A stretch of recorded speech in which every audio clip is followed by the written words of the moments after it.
unboxing edirik. Deməli, yerləşmirəm. Birinci nə var, onu göstərəm. Bu çox möhtəşəm bir şeydir. Bir dəqiqə. Mən indi bunu açıram.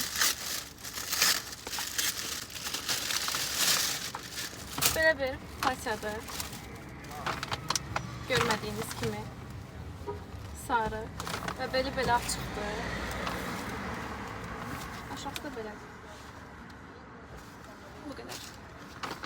İndi keçəm o birsinə.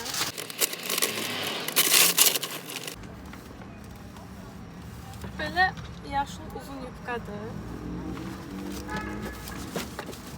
Belə bir şey. Bunun məndə qızılısı var.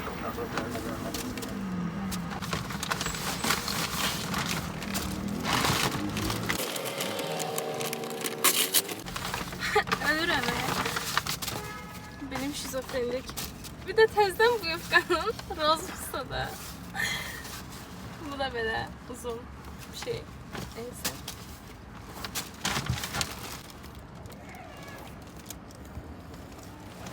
Böyle de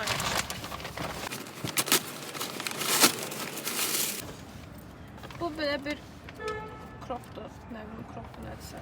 Böyle bir şey. Ayda indi o kadar möhtəşəm bir şey göstərəcəm. Çox şirindir. Yəni elə bir mən üçün tikilibdi. Baxın.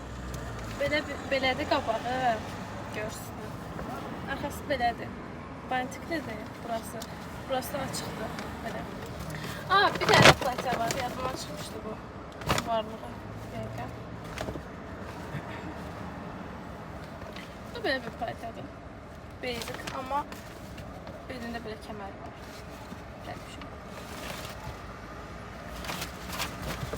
Bitmedi, bir dakika.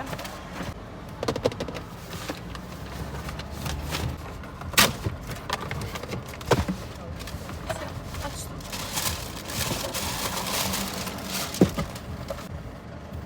Çok şirindi. O kadar şirindi ki. Qabaqdan belədir. Belə. Yandan belə bir şeydir. Tabanım kısadır, yani günlük falan giyinə bilərəm. Neyse, bu kadar. Sağ olun.